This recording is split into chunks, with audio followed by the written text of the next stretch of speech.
这个口官，看来刘德昭是铁了心要将这3个百姓屈打成招了。主子，我实在看不下去了，我必须要阻止他们。我眼下好歹也是奉旨查处书剑一案的钦差大臣，纵然无权过问山西的地方政府，但刘德昭应该也不敢把我怎么样。这样吧，你先去击鼓鸣冤。是。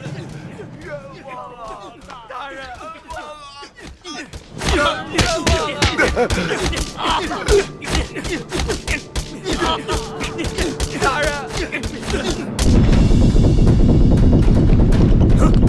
你干什么呢？要干什么？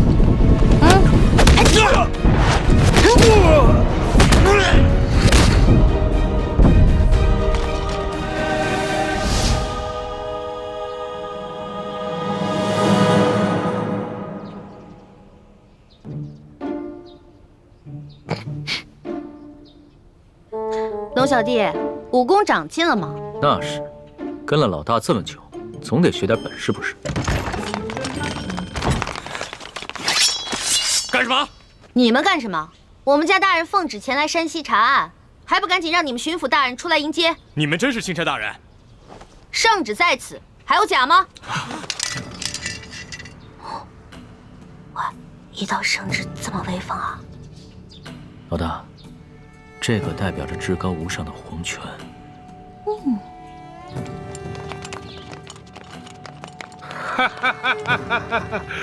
龙大人，刘德昭恭迎钦差大人。早就听说龙大人到了舒大人的府上，本该前去拜会，只是公务繁忙，实在是走不开呀。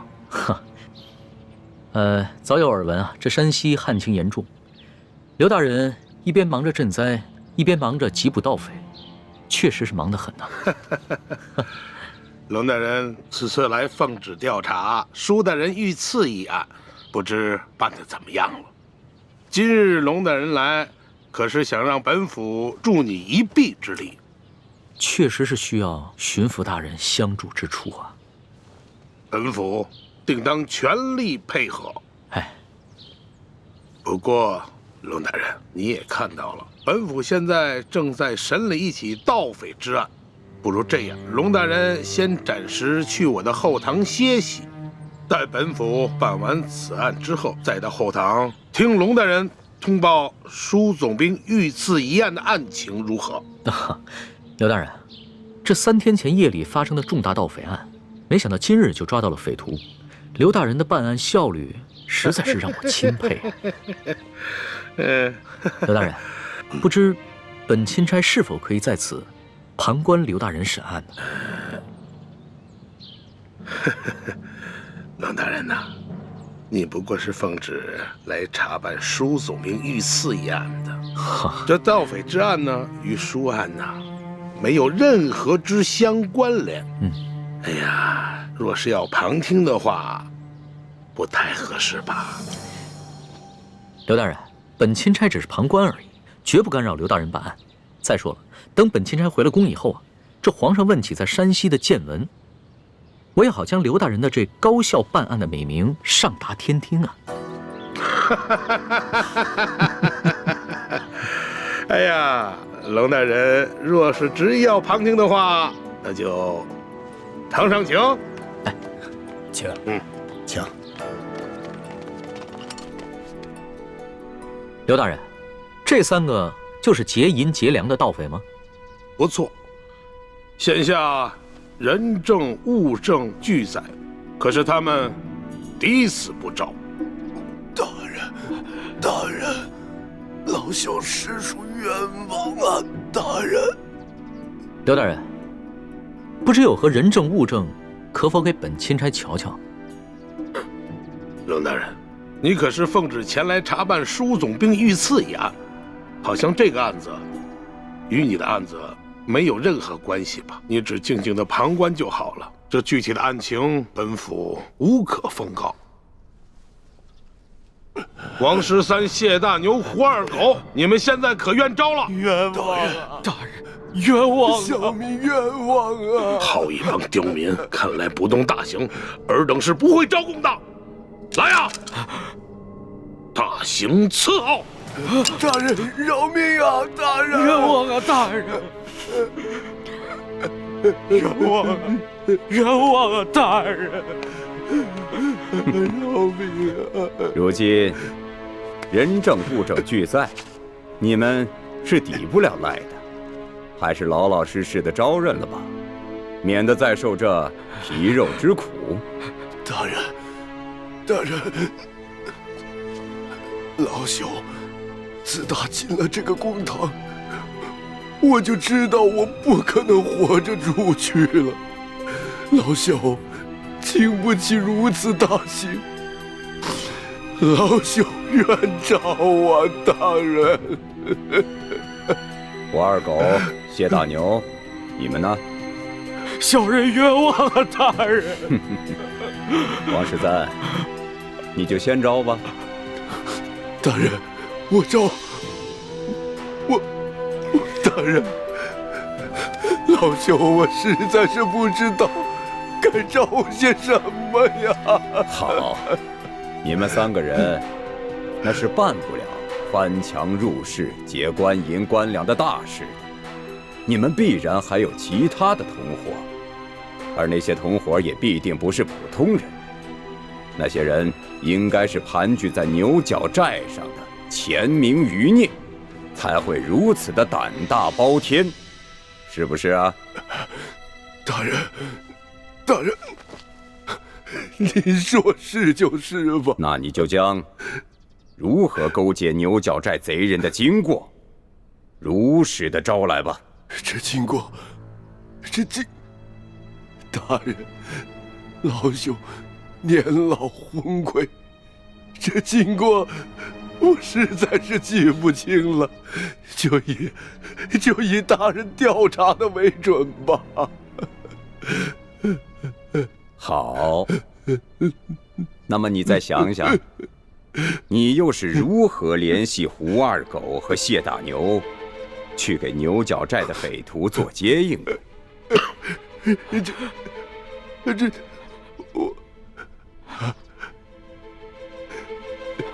这位老伯，你我素不相识，你要认罪是你的事，可不能胡乱拍咬我们呢。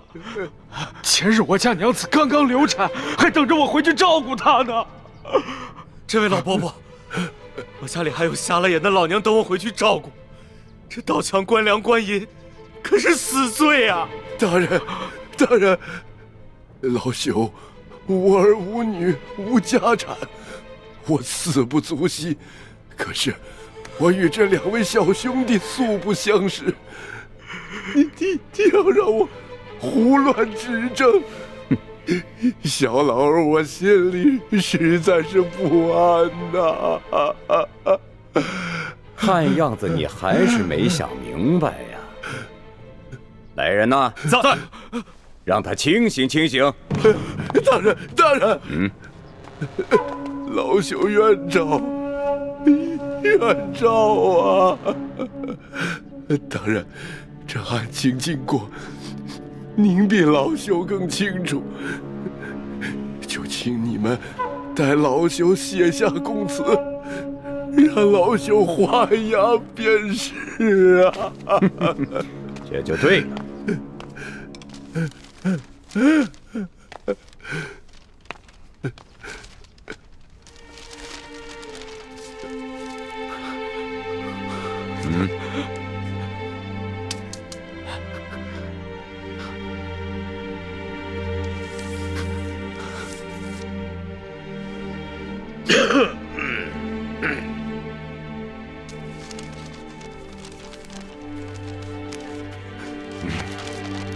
来人呐，在，把王13押下去。是。大老爷，走。你们关闭民房啊！胡二狗、谢大牛、王13都已经招了，你们还要顽抗吗？罢了，胳膊拧不过大腿，被砍头也比这么活着受折磨的好，反正都是个死。小人愿招。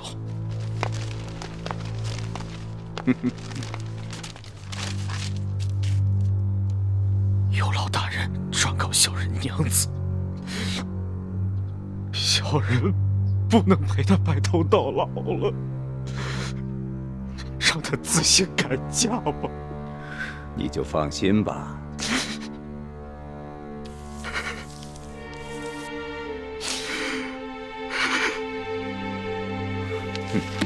来人，在，把胡二给我带下去。是。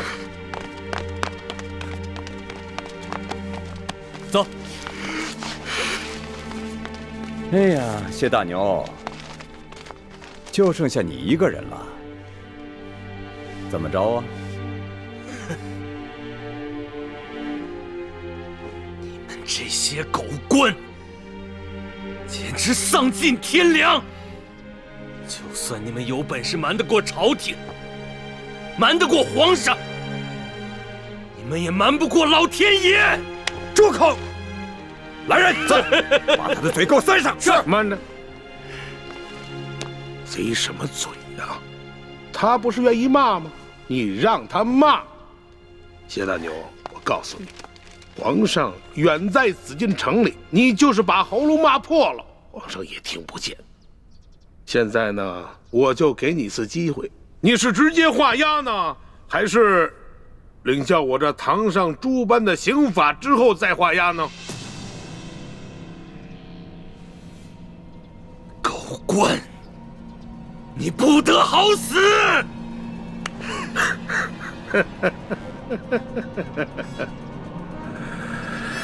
动刑！慢着，不能动刑。刘大人，想不到如此一起惊天大案，你们居然是如此办理的，真是让本钦差大开眼界。龙大人，有些事情你是不知道的。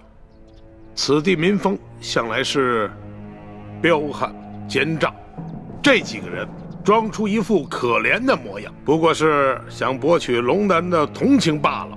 尤其是这个谢大牛，他爹曾是牛角寨上前明余孽中的一员，前2年刚被判了腰斩，而且那起案子就是谢大牛他娘亲自出手的。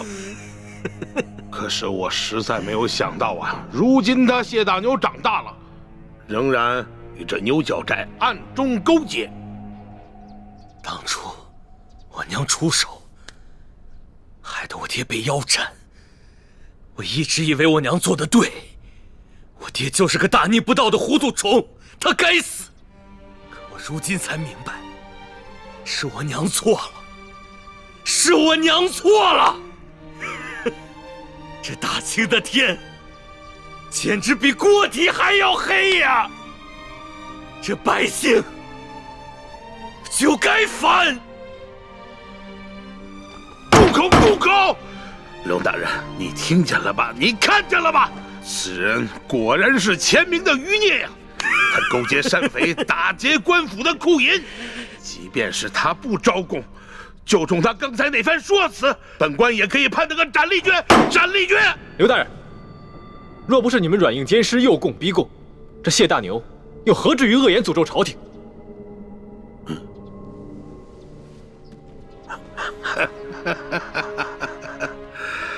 龙大人啊，这2位，一个是您的贴身丫鬟，一个呢是您的贴身护卫，算起来也是您的奴才。可是你今天看看，他们2个竟然敢在公堂之上对本府出言不逊。龙大人，你平时对你的手下是不是未免太放纵了一些啊？刘大人，这公堂之上虽应分尊卑，但更应该论国法。你这个审案的手段，的确让人无法苟同啊！龙大人，这说起来，你虽然乃是一个奉旨办案的钦差，不过是官拜5品，比起我这2品的大员来说，似乎是还低了这么几级吧。而且这圣旨上写的是明明白白，你龙大人是来办理舒总兵遇刺一案的。龙大人啊，你这干涉我地方的刑案，恐怕是不合体力吧？刘大人，下官的官职是比你低，可是你就不怕下官回了京城以后，向皇上交旨之时弹劾你吗？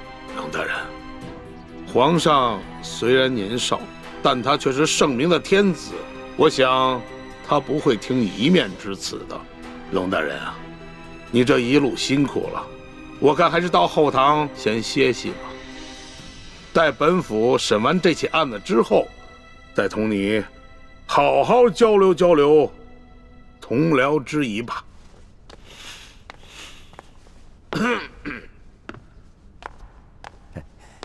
龙大人，请随下官到后堂歇息吧。慢着，你们可知我乃是？龙大人还有什么话要说吗？主子，要不然您把密旨拿出来给刘大人看看吧。密旨？对啊，皇上不是给您下了一道密旨吗？让您调查舒总兵一案之时，顺便督查一下山西赈灾情况以及地方官员官风吗？哎呀，龙大人啊，实在没有想到啊，龙大人身上还有皇上的密旨啊！不知皇上的密旨现在何处啊？可否让本府看一看？这密旨？这密旨啊，让奴婢小心翼翼地藏在行李箱里了。主子，要不然您随奴婢回去取一趟吧。也好，刘大人请稍等一下，下官这就去取。那个龙大人，是否让本府派一队兵士护送啊？不必了。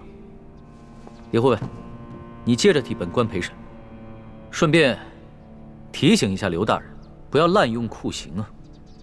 卑职遵命。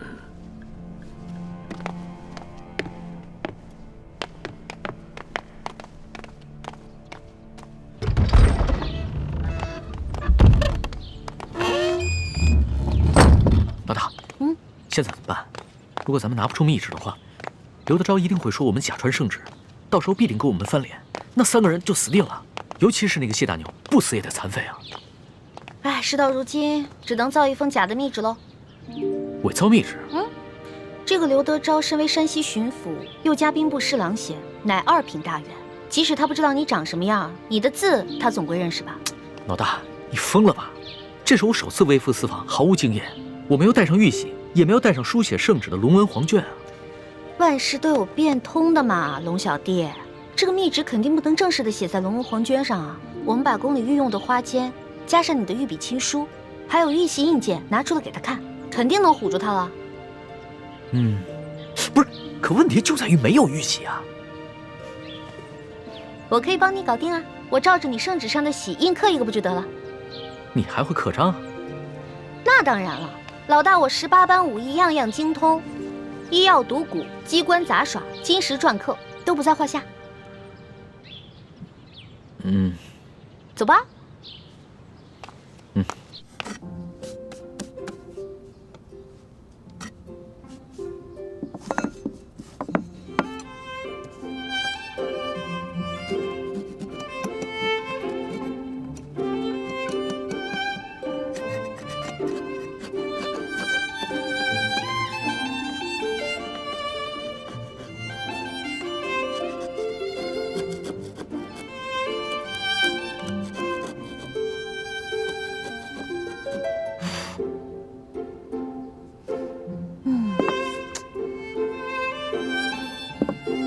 龙小弟，你看这样行吗？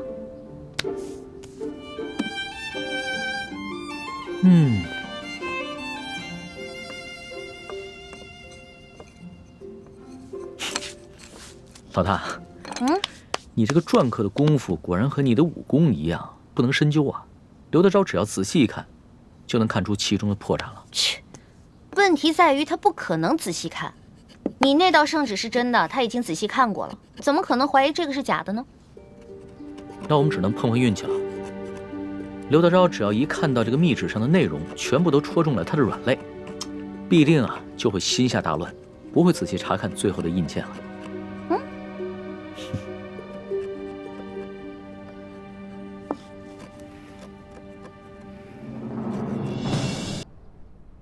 李护卫，不知你家大人和令妹何时会回来呀？啊，我家大人回去以后还需要沐浴更衣，就麻烦刘大人和诸位大人要不先把这谢大牛押下去，等我家大人回来了再审。来啊，在。将这谢大牛先押下去。是。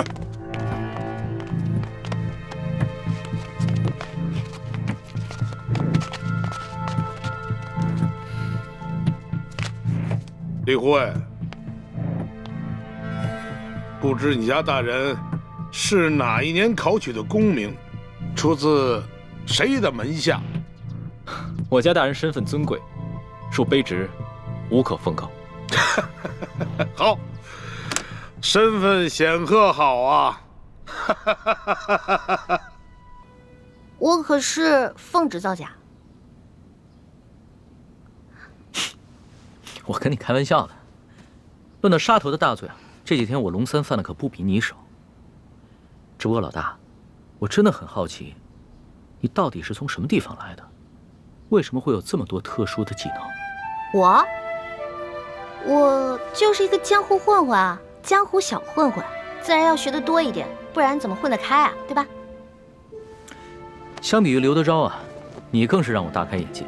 亏你技艺不精，这个玉玺呢，你伪造的不能到以假乱真的地步，要不然的话，那可真就天下大乱了。龙小弟，我是不是做了什么忌讳的事儿啊？从此在你心里就记了我一笔了？没事儿，这要是别人呢，伪造玉玺，不管出于什么原因，我都不会轻饶了他。但是你嘛，我知道，你虽然天性顽劣，但是你一定不会做出什么让我不可原谅之事。虽然你嘴上这么说，但是我知道，在你心里已经对我有防备了。早知道我就不出这个馊主意了，另外想办法救那3个百姓啊。反正呢，我已经打定了主意，这次回宫以后，就一辈子把你拴在我身边，这样的话，你就不会犯下什么连我都保不住你的重罪了。我才不要在那个像金笼子一样的紫禁城里坐牢呢。君无戏言，记住我刚才说的话。可是你现在已经不是皇上啦，你是我的龙小弟啊。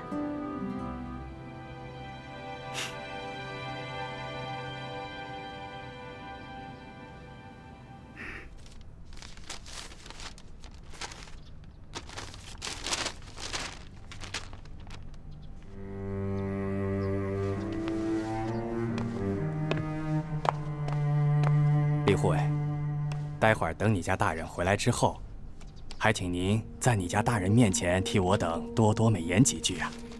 啊！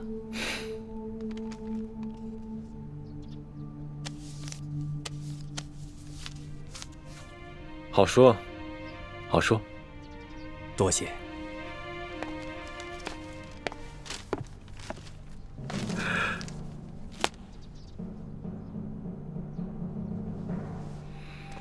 钦差大人到，圣旨下。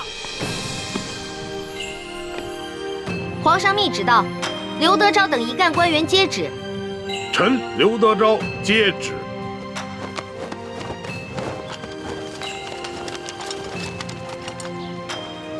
奉天承运，皇帝诏曰：着龙三为钦差大臣，在查办枢总兵遇刺案之时，监督查访山西赈灾之详情，以及地方官员之官风政绩，如实禀报，不得有误。吾皇万岁万岁万万岁！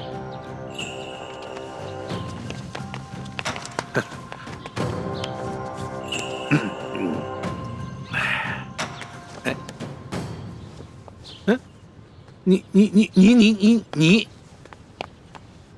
刘大人，这皇上的密旨可都听到了。这临出宫前啊，皇上再三叮嘱，一定要详查山西的赈灾详情，以及地方官员的官风政绩。那就有了各位大人多多配合了。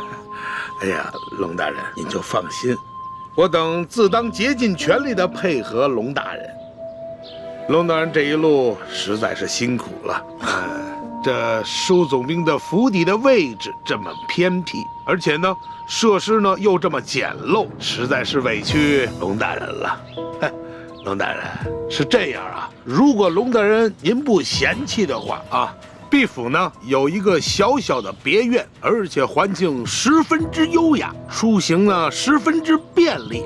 大人，可否考虑移驾到小院暂住啊？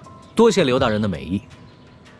只不过啊，这皇上下旨让下官巡查当地的官风，你我不适合走得太近，只怕别人容易多说闲话，对你我都不利啊。哎呀，龙大人，你看你啊，自京城远道而来，那是翻山越岭啊，太辛苦龙大人了。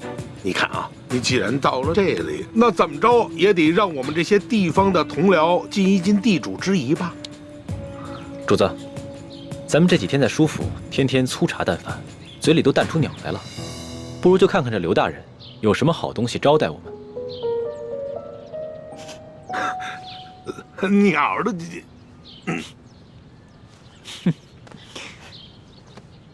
行，那就多谢刘大人了。龙大人，请，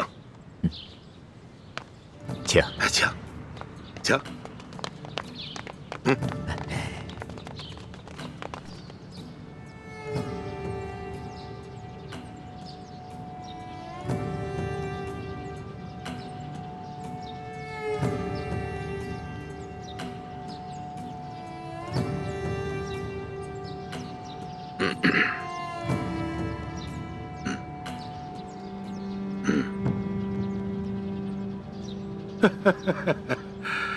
哎呀，龙大人啊，能够来此与我们这帮地方同僚小叙，实乃是我等荣幸之至啊！龙大人啊，咱们就别干看着了啊！这些呢，都是毕府的小厨做的一些家常小菜，不知可否合龙大人的胃口？来，龙大人尝尝，尝一尝。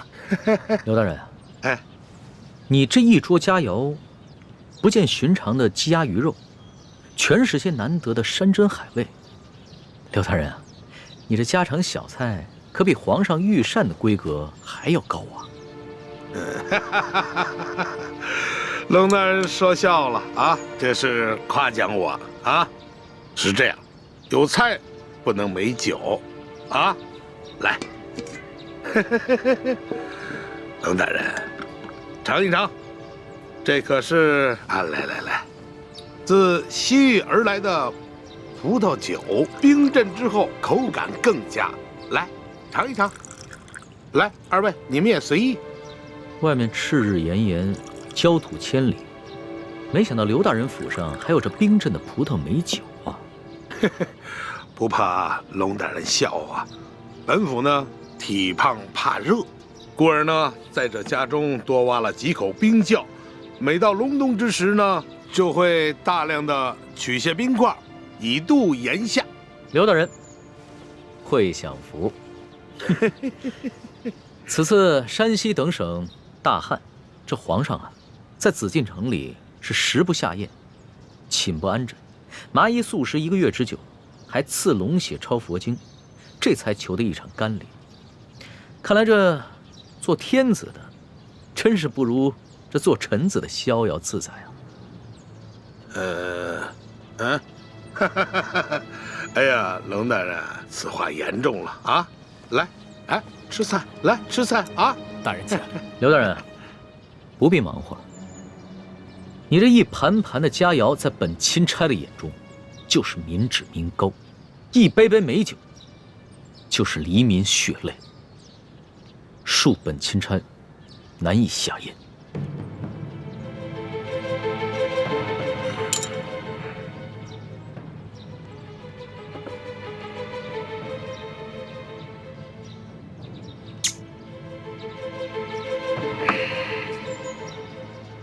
龙大人果然是忧国忧民呐，让我等十分惭愧啊！你有什么话，不妨直说，我等洗耳恭听。刘大人，咱们也不必拐弯抹角了。你我已算是心照不宣，我只要求刘大人做好3件事情。不知哪3件？第一，放了王13等人，还有那日你在你小舅子园外抓捕的那些灾民，全部无罪释放，并加以赔偿。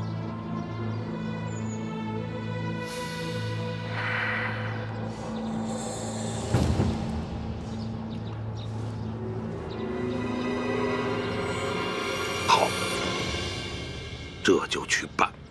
第二，把囤积的粮食全部发放给灾民，把那些借机哄抬粮价、大发国难财的奸商全部都抓起来，严惩不贷。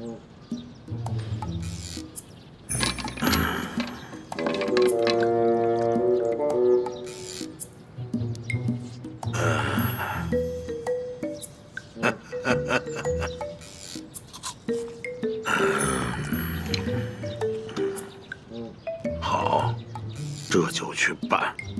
第三，交出赈灾银两的账目，并打开银库，让本钦差一一核查清楚，若有短缺，你等自行想办法补上，然后再跟本钦差一起，把这些银两发放给灾民。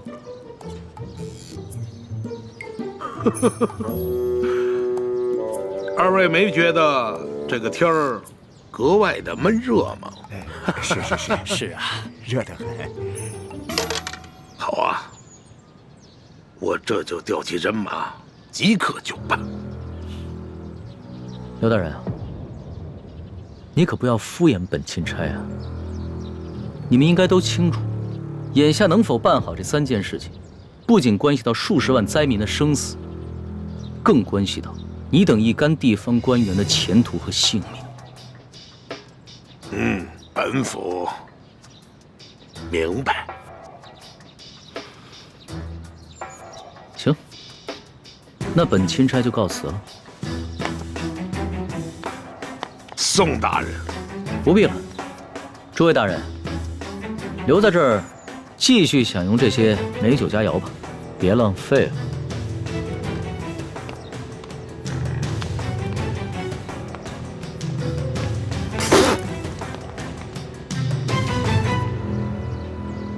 一欢，你真是太不知天高地厚了，居然敢刻假玉玺！你知不知道，你这可是犯了帝王的大忌。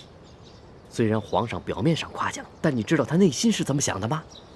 我知道啊，我当时说完就感觉到了，他心里肯定不开心了。可是现在反悔也没办法了呀。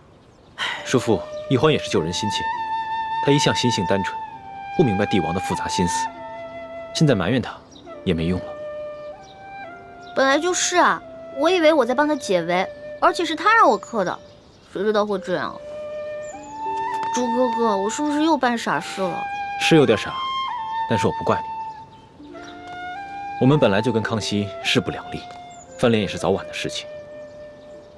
好在眼下他跟我们还算是同一条船上的人，就算是对我们起了防备之心，也只能暂时和我们维持眼下的关系。你不必过于自责。从小到大你都这么包容我。你呀，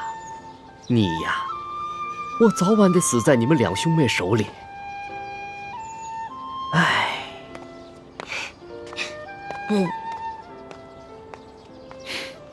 死在你手里。你呀，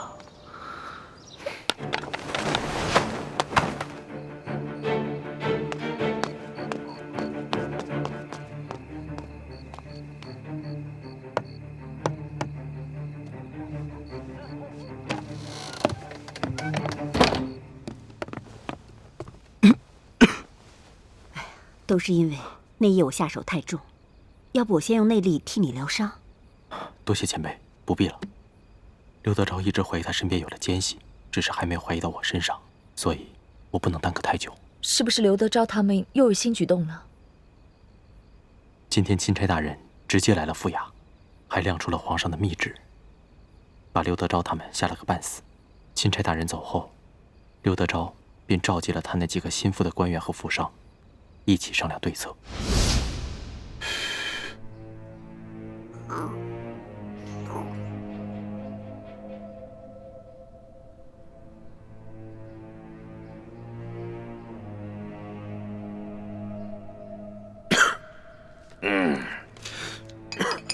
秋官啊，你们几个脸上那个字儿还没洗干净啊？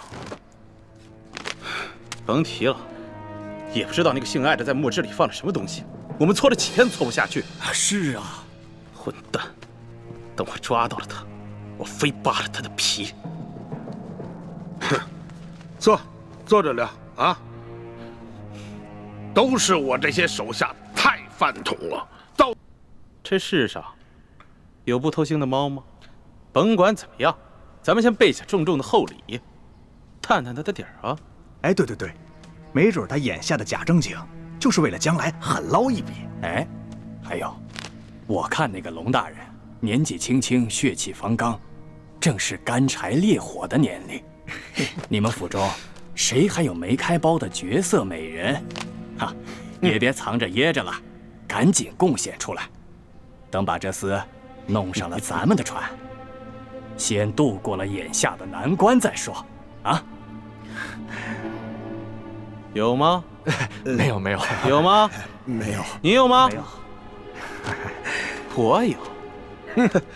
我府上啊，还真有这么一位美人，不但人长得美，性子温婉，而且弹得一手好琵琶。哎，姐夫，我原本可是要孝敬你的呀。你小子，哎呀，任这美人如何的貌美天仙，我现在已经没有这种心情了。也罢，让这个美人去试一试龙三。哎，秋官啊，记好了啊，一定要查清楚这个女子的身份，不要再给我添乱子了。你放心吧，姐夫，她呀是一个孤女，我发现的时候都快饿死了。是我收留了他，锦衣玉食养着他，现在对我是感恩戴德，让他陪陪钦差大人，不为过吧？哎，不为过，就是。我想，二位一定也猜得出来，他们所说的这个绝色美人是谁吧？该不会就是婉欣妹妹吧？正是。婉妹知道秋桂要把她送给刘德昭，她以为只要进了刘府见着我们便有机会私奔，所以这几日她在秋府不哭不闹，还假意奉承秋桂。我本想等我伤好了把她救出来，可没想到这帮禽兽居然想让她去侍候钦差大人。秋桂这个禽兽，早晚有一天我要亲手宰了他。刘德昭等人若是把舒婉欣献给钦差大人，那他私自出逃，让人冒名顶替进宫之事就会暴露。所以我才急着来找你们报信儿，跟你们商量对策，但一直没找到机会，直到现在我才能偷偷溜出来。孟大哥，你还是来晚了。刚刚刘德昭的人已经接走了钦差大人，想来就是要行使这个计划了。什么？那如果钦差大人识破了婉妹的身份，而你是冒名顶替，那你和婉妹就都麻烦了。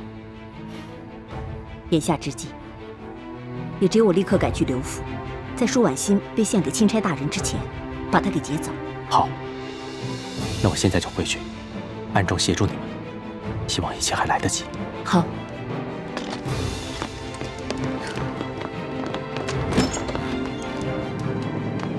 我走了。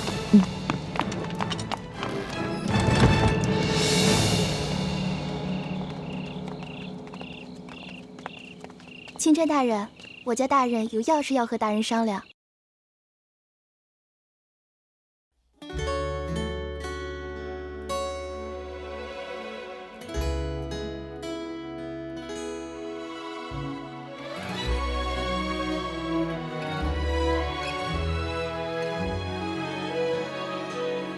春秋两岸，时光催尽方可谈。一声的愿，将心留于人世间，受我乾坤。仙风女子在云端，花开之间，留蝴蝶掌心清泉，天与地开在眉间，谈千秋，万事还原，心中细流，回远方清泉，回首一生路漫漫，天与地开在眉间，谈千秋，万事还原，书继续前。